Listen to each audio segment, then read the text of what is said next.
Guys, and joining us right now is Texas Rangers Hall of Famer and new special assistant to the general manager, Ian Kinsler's joining us. Hey, Ian, thanks for coming on, man. Oh, thanks for having me, guys. Hey, what's in that room? What's in that background behind you? We got all kinds of stuff back here. We got some Michael Young's shoes. Oh, okay. So you know him? We got is that Eric Hosmer bat right here? All right.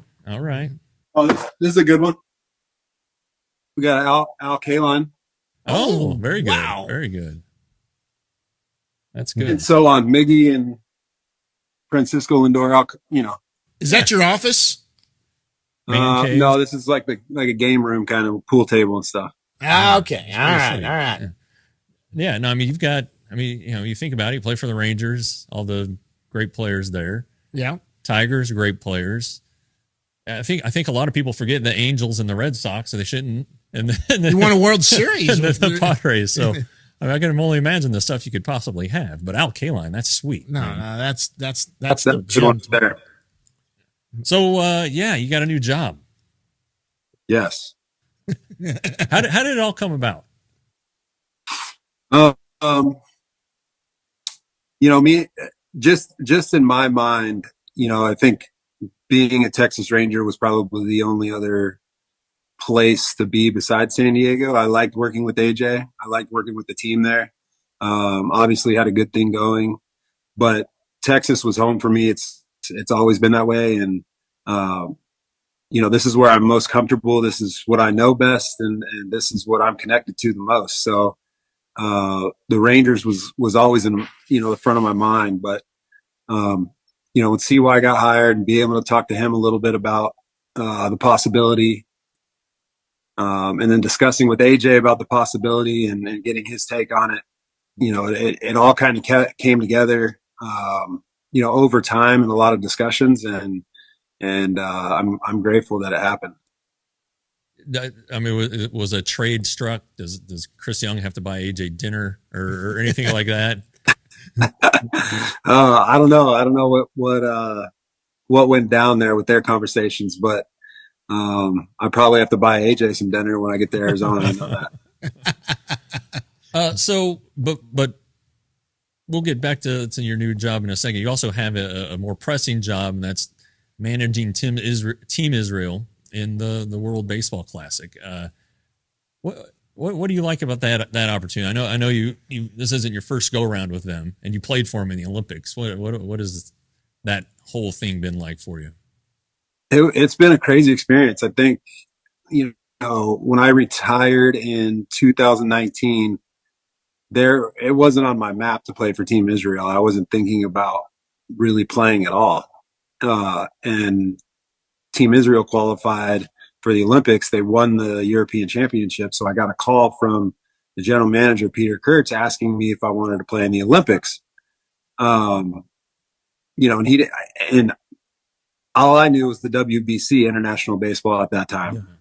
You rarely think of baseball in the Olympics. It happens every once in a while, but when you get that opportunity, right away I jumped at it. And later learning that I had to go to Israel and get my citizenship, become an Israeli citizen to play in the. So that took me on like a whole nother path. And, I went to Israel with my wife and experienced Jerusalem, experienced Tel Aviv and all the history and all the information, and just getting more connected to my heritage, my dad's side of the family.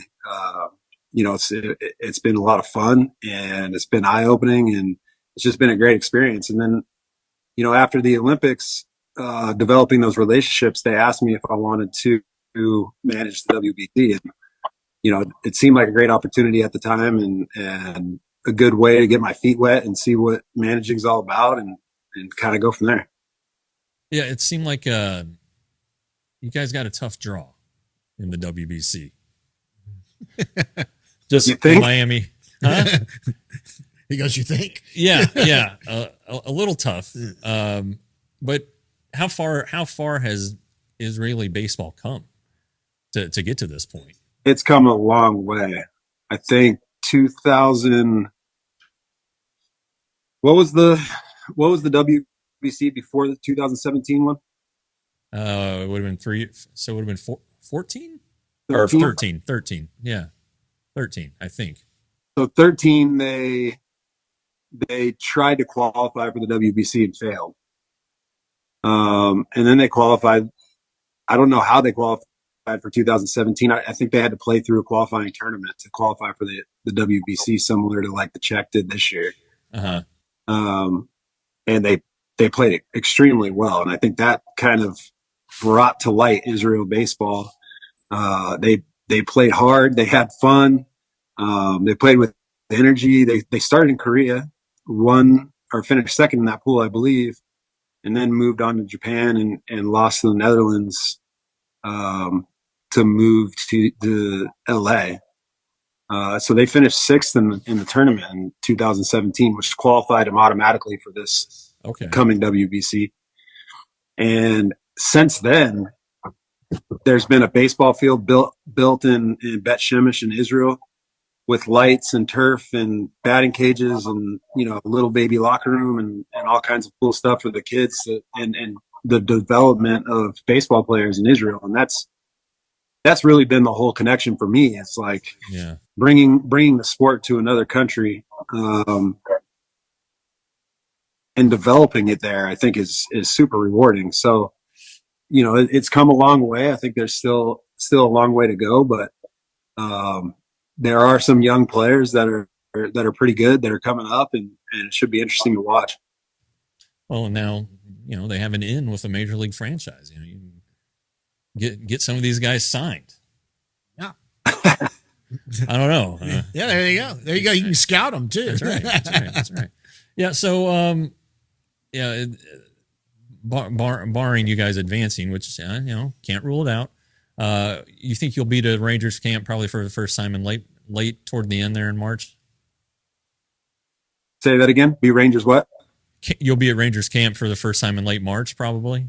Oh, Rangers camp. Yes. Yeah. I'll probably when the WBC ends, I'll probably take a couple days at home and then head out to spring training for a week or a little over a week and just get acclimated with everything and the way that Boch is running things and the way that CY is running things and you know, the minor leagues, the coordinator, and just try to, you know, get my feet wet and get connected and you know, find out what's going on, really. I mean, do you have any pet projects in mind? Any players you want to work with, or because I think you went out to Frisco last year, not in an official capacity. I think it was one of their Throwback Thursdays or Thirsty Thursdays or whatever. But you know, how familiar are you with the farm system and what's potentially at Frisco? I'm not familiar at all yet. I got the list of minor league prospects yesterday, kind of looking over those. And spring training will tell a lot. I think it's pretty easy to see. Mm-hmm. And, you know, they'll be organizational favorites whose name will get thrown around pretty frequently. And you kind of are able to, you know, watch from there and see what is in the minor league system. I think right now, correct me if I'm wrong, I think they're ranked 7th in baseball in the minor league system. So yeah, they have some really good players, some really interesting players. I know on the mound they're pretty good. So, you know, it's gonna be fun to get to know these guys and hopefully help them along their way.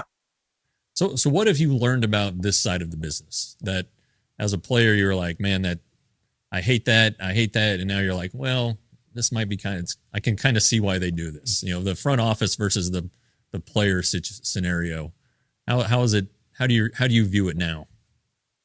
Yeah, I mean, it's just way different than being a player. As a player, your mentality is to win every game. I mean, the bottom line is you're going to do whatever it takes to win that day. And when you are in the front office, you just have your view is not so narrow.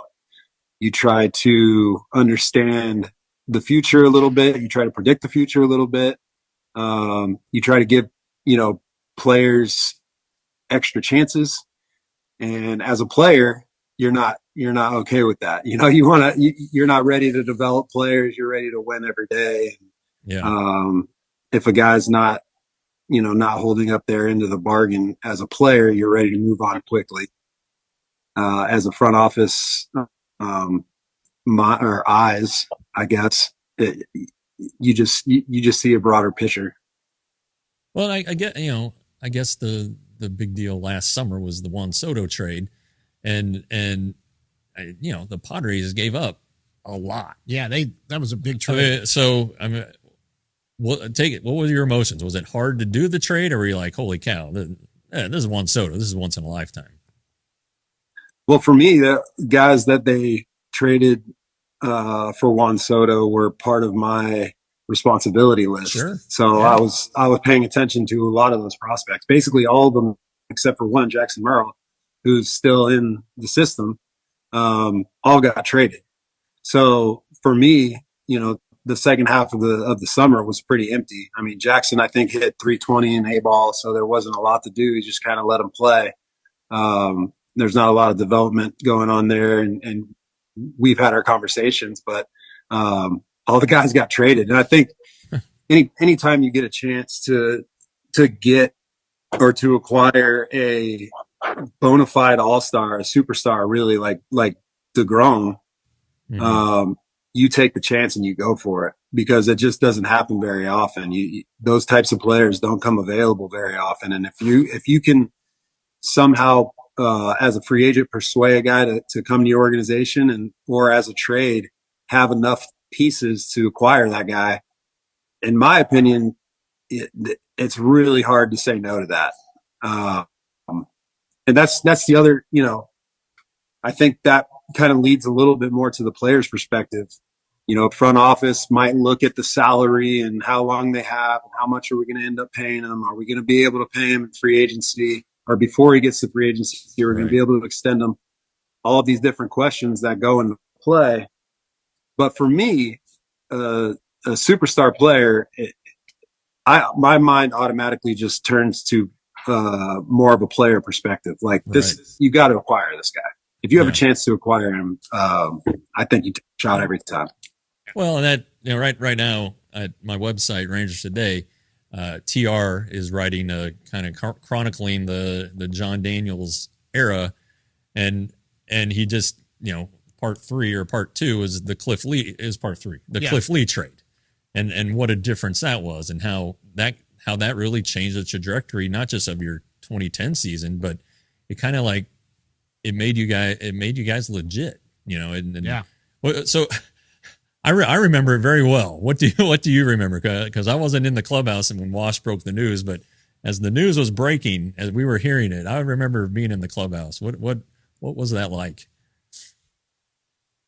Well, at the time, I don't think like there was Twitter wasn't a popular thing, Instagram wasn't a crazy thing. I don't think MLB trade rumors was as in depth as they are now. So there was like an envelope of paper that gets put on the desk every day, and it gives you all the news from the day before. So every day we would go in like, what's going on with the Rangers? Yeah. Who are we looking at? What are possibilities? And obviously Cliff Lee was a possibility. Amongst the players at that time, we were in first place. We were feeling good. We had we were making a good run at it. To acquire a guy like Cliff was just super exciting. It's just like a shot in the arm, really. I mean, it's the middle of the summer.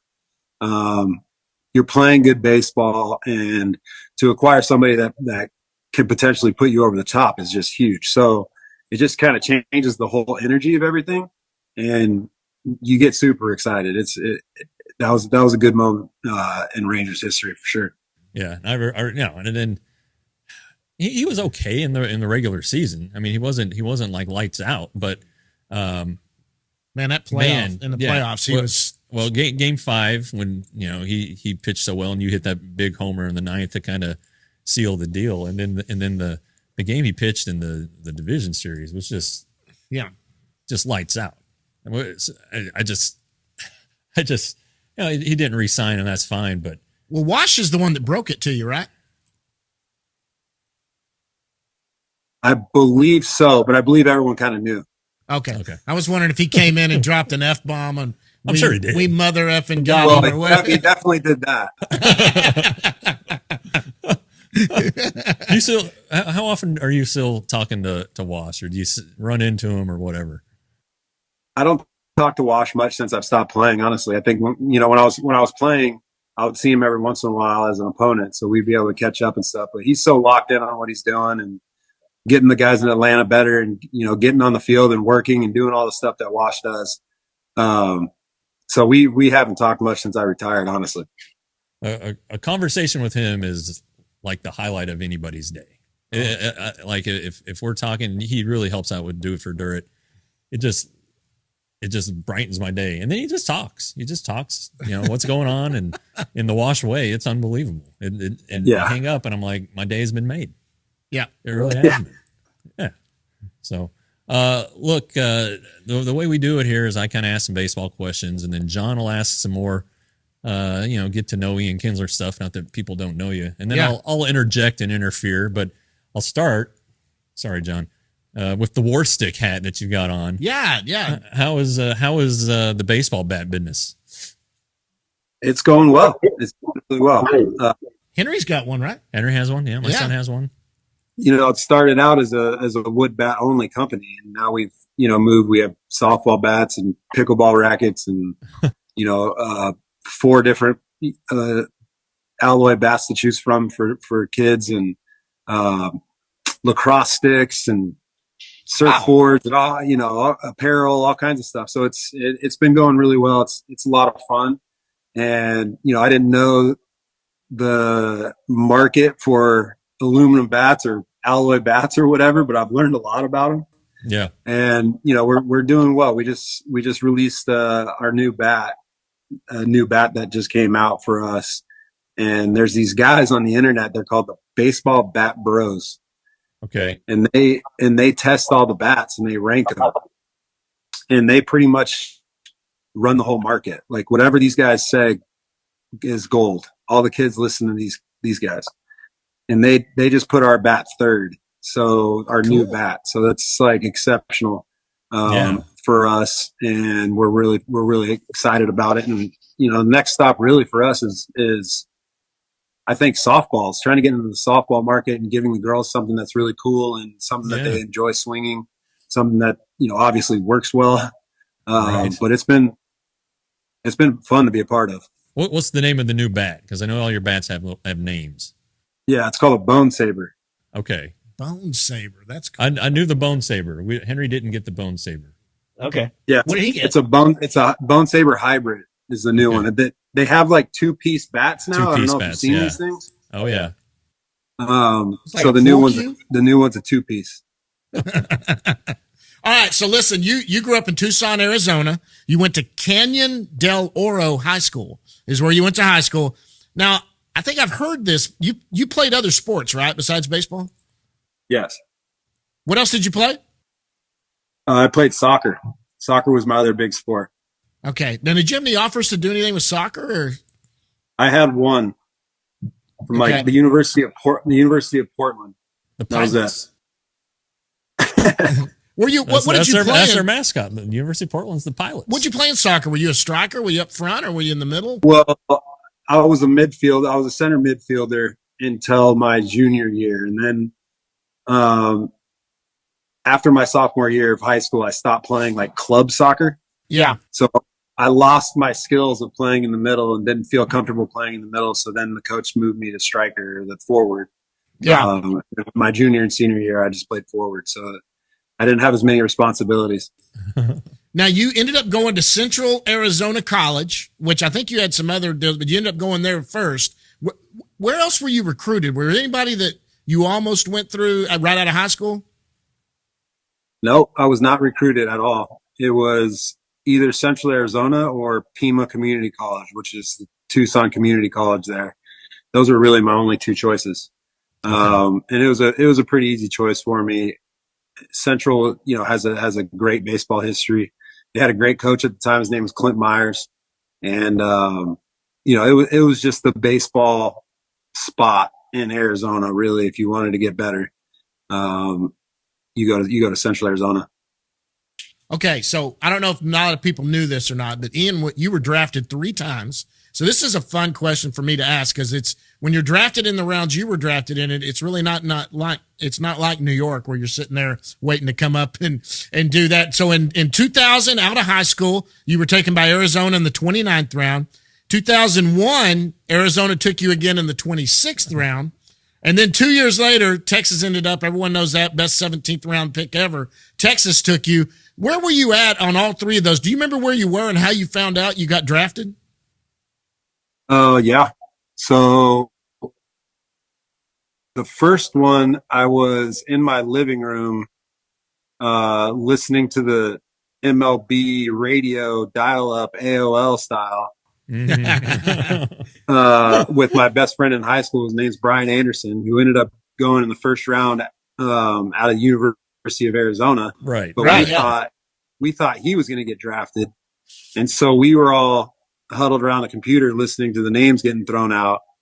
And the first day his name didn't come. So he came back over the second day and we did the whole thing again. And then we just kind of had it on,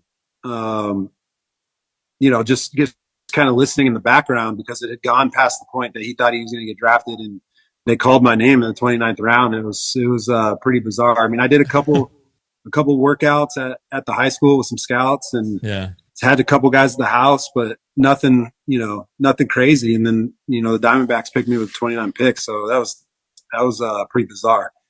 The second time I got drafted, I don't really remember because when I got drafted out of high school, there was a thing called the draft and follow. Yes. Right. Yeah. Where there's no negotiation. They basically just draft you and keep your rights through the year. And now they have negotiating rights with you before the next draft. Right. And that's what they did after my freshman year at Central Arizona is they negotiated with me before that draft, and we didn't come to an agreement. So I really wasn't paying attention to the draft. So I'm like, they're not going to, all of a sudden take me in the 5th round and then offer me way more money than they just negotiated with me. So I really didn't pay attention to that one. And then my junior year, I was at the University of Missouri, and I was the guy sitting on the couch thinking I was going to get picked high. And I had a teammate named Jeremy Hernandez who lived in California, and he was driving from Columbia back home to California. And he said he would give me a ride to Tucson. And I talked him into staying an extra day to listen to the first day of the draft because I swear I was going to get drafted in like the 4th round. And so we stayed an extra day and I didn't get picked. And then the next day I wanted him to stay again and listen. And he's like, dude, I'm leaving. You're either staying here and find another ride or you're coming with me. And so I had to get in the car. And so, cell service at that time wasn't great. And I just had this little flip phone. Yeah. So we were in the mountains in northern Arizona, driving down into the valley, and that's when I got the text message on my phone, in the call from the Rangers saying that they drafted me in the 17th round. Who's first guy you talked to with the Rangers? After you talked to him? It was Mike Gross, I believe. Mike Gross was the first one to call me, and then I think Grady Fuson called me. Yeah. Okay. Yeah. What did you sign for? 30,000 large. 30K large. 30,000 large. That's not bad. I mean, hey, it's the best 17th round draft pick I've ever seen. I mean, that's amazing what you've done after that. Now, after this, we go into the one time. Well, have you been traded more than once, or a couple times? I have been traded twice. Twice. The first one though was from the Rangers. That was when you found out when you were out of town. Is that how you found out? You were on vacation. Yeah. Okay, so you were on vacation on that. We're not going to get into that. We're having fun now. Okay. That could be fun. Yeah, that could be fun. But hey, he's back here, man. He's home. All right. So this is fun for me, Ian, because truthfully, I was a Ranger fan before I ever became get into the media. So like during the World Series and stuff, I was up in the stands. I went to all the World Series games, sitting up top. I was there when you got your April 3rd, right? Was that your major league debut? First hit was off Schilling, right? Yeah, Kurt Schilling. Yeah, to right field, right down there. Should be a Hall of Famer. Yeah, right. That's right. So let me ask you this. So you made the team out of spring training. I think all of us knew you were going to do that. We were following you. You had done well at AAA the year before. coming up. How did you find out? Who told you were going to be a big leaguer, and how'd you find out? This is a good story. I think I know this one. Oh, Jeff, you know this story? I think not well enough to tell it verbatim, but I think you talked about it. Yeah, over the summer. It was pretty crazy. So they had Mark DeRosa in camp to play second base because at the time, you know, I didn't have any big league experience. I was still trying to make the team, cut my teeth, and so they had veteran guys in camp to kind of push me. And if I didn't perform well, I guess I don't know. It was kind of Buck's thing. He always had, you know, these competitions going on in spring training. I played well. I felt good. You know, the year before I was the last cut, I went to the exhibition game with the team in San Francisco, and they cut me. Obviously, Soriano was there. Mm-hmm. But I felt like I performed really well. I felt like I was ready. I felt like there was an opening at second base. And so we had a spring training game in Tucson, actually, my hometown. So I went down to play in that, and I started the game because, you know, the veteran guys usually didn't make that trip at the time. So I started the game at second. I played I think I got 2 hits, hit a double. And then got taken out of the game, I think, in the 6th inning, and kind of sat around and watched and hung out. And then after the game, I was just going about my business, you know, getting undressed, getting in the shower, going to see my family to get something to eat. And Don Wakamatsu went looking for me, and he poked his head around the corner of the shower, and he's like, Kinsler, Buck wants to see you when you got a chance. And immediately my mind was like, oh, he's going to tell me if I made the team or not. So like, I didn't shower off. Like I just ran out of the shower, grabbed a towel, put it around my waist. I saw I had like soap dripping down my face and like ran into the office, and I was like, you wanted to see me? And, you know, he told me, he sat me down. He's like, what the hell are you doing? Basically. Yeah. Sat me down, looked at me all funny. You know, Buck always had like these weird looks. Right. He just kind of stared at me, and I'm sitting there in a towel like, dude, what's going on? Yeah. And he said, you got a bunch of family here? And I said, yeah, this is it's where I grew up. And he goes, well, you go have fun tonight because you're the opening day second baseman. Holy cow. And I ran out of there as fast as I could. I didn't finish my shower. I just toweled off, put my clothes on, and went out with my family. So it was a pretty cool moment. That's awesome. Oh, that's every one of us that ever played baseball. Our dream was one day to make a major league debut. So I love those stories. I really like it when people get called up in the middle of the year. But I think as a fan, I remember this, Ian, we were expecting you to make the opening day roster as second baseman. We, as fans, that's what we thought was going to happen. You as media probably thought that too. It's kind of like Josh Young this year coming in. You're kind of expecting him to make the team. Yeah. So, okay, what were you about to say something? Oh, yeah, no, the thing that I think, and you had mentioned this also over the summer, I think it's important for people to hear. You felt you always had like a chip on your shoulder. You felt slighted by where you were drafted, and you know, things like that. And it just seems like that's what always motivated you, even after you became an all-star.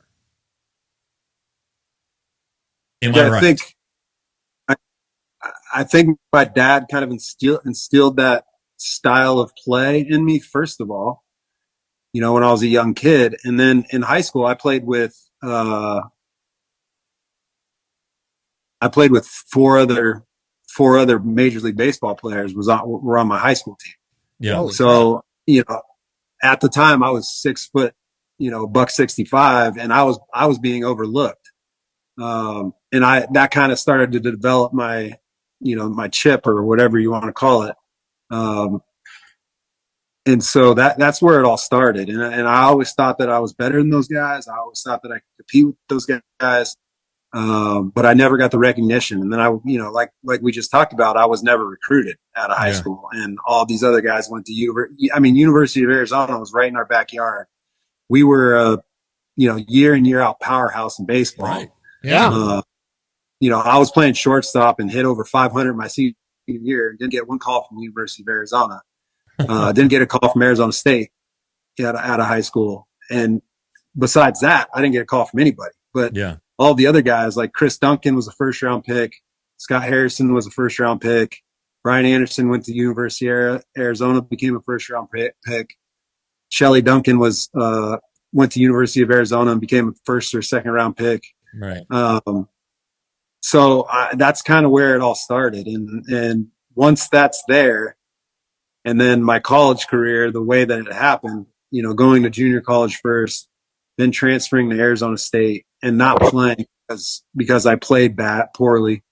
And then having to transfer again to University of Missouri, it was like a constant thing, trying to prove myself. And I guess, it showed up in the way that I played on the field. Listen, I got two more for you. We're going to play the home run game, which is a fun game I play with everybody. And then we're going to ask you the question we ask everybody. Yeah. But the home run game's a fun one. You're a guy I hit one home run in my entire life. I know exactly where I was when I hit it, went over the fence. I mean, I'll never forget it.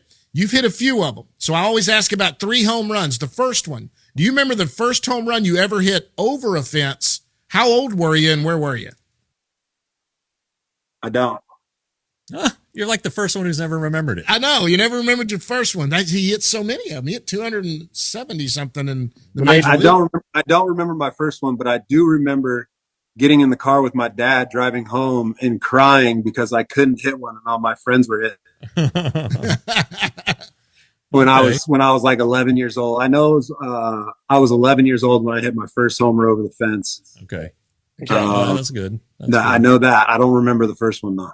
Okay. Now, the next one's the most exciting one. Sometimes someone might say 1 or 2 of them, but whether it was high school, college, in minor leagues, in the pros, or, the one where it was a walk-off or anything like that, what's the most exciting one you remember hitting? Oh, man, that's a tough question. I think the home run that stands out that, as far as atmosphere goes and just electricity, was the homer off Matt Garza in 2010 at the ballpark in Arlington. I think it was a 1-1 game at the time in the 7th, and I hit a 2-run home run to make it 3-1 in the 7th. And that place was, in 2010, the ballpark was just electric. Right. Yeah. So my mind always goes to that home run. Yeah, I mean, I mentioned it earlier. The Game 5 homer against Tampa. Yeah, I remember that one too. That place got so quiet. Yeah, yeah, and that was a fantastic feeling. That was a great home run. But at the time, Cliff was dealing. I mean, it was a little bit of insurance, and it felt great. Right. Yeah, Soriano had a great year that year, and he was tough to get, and I was able to get him. It was just a lot, and like the Rangers hadn't won a postseason series at that point, so to hit that home run ninth, it was huge. But put them ahead. Just the atmosphere at the ballpark of that Garza home run is what I remember. All right. Okay, last one, the bomb, the one that you hit. The moment you hit it, you knew it was gone. And how far do you think it went? I know the one. I mean, you guys probably have no clue about this one, but it was against Josh Smith. He was pitching for the New York Mets in 2008. And Willie Randolph at the time was getting booed and the Mets were bad and it was just a bad situation in New York. And they took out a lefty and put in Joe Smith to come face me. And the first pitch he threw to me, I hit it over the stadium, like out of the stadium, because at the time they were doing construction on Shea Stadium. They were renovating it. And so it went over the bleachers and kind of just disappeared. And that was probably the first ball I've ever hit in my life.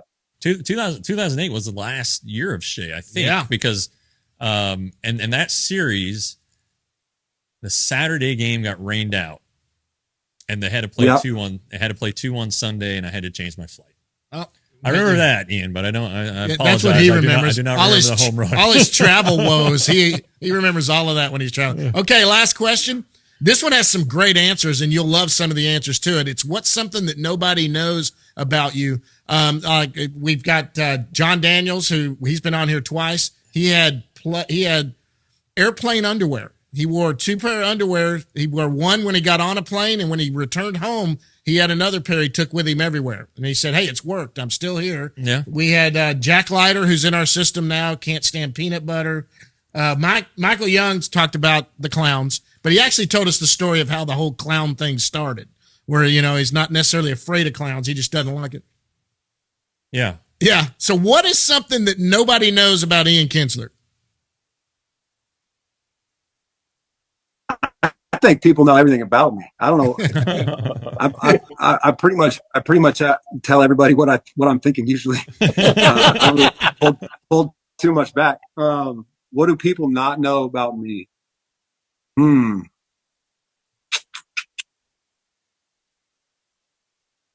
I mean, I'm trying to think of something like from high school or something. My first car, I drove this little Honda Civic hatchback, 4-speed. Yeah. No radio, and like the air conditioning blew super cold. So that's all I wanted, being in Tucson. Yeah. So you know how to drive a manual transmission. Yeah. So I learned how to drive a stick. Was my first car.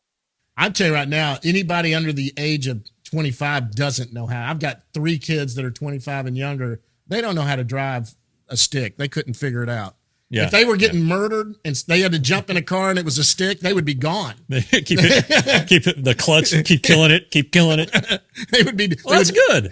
A little Honda Civic hatchback. Yeah, and he drives a stick. Can you drive a stick? I can. I can too. I grew up driving a stick. I'm yes, old sir. though. Yes, I'm old. I'm 6 years younger than you. I mean, I'm like you're okay. whole generation. So, pretty much though, almost. All right. Well, anything else for him? No, but I'm looking forward to this new chapter, bud. It's going to be good to see you out at the ballpark on occasion. And, absolutely. Run into you at Frisco or wherever we might go. So I'm looking forward to it. We'll try to get another one where we'll get in studio sometime and we'll do some lunch, cater a lunch, do that, and just make it a lot of fun. Yeah. Okay.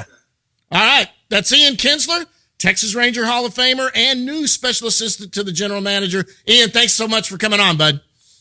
Thanks for having me, guys.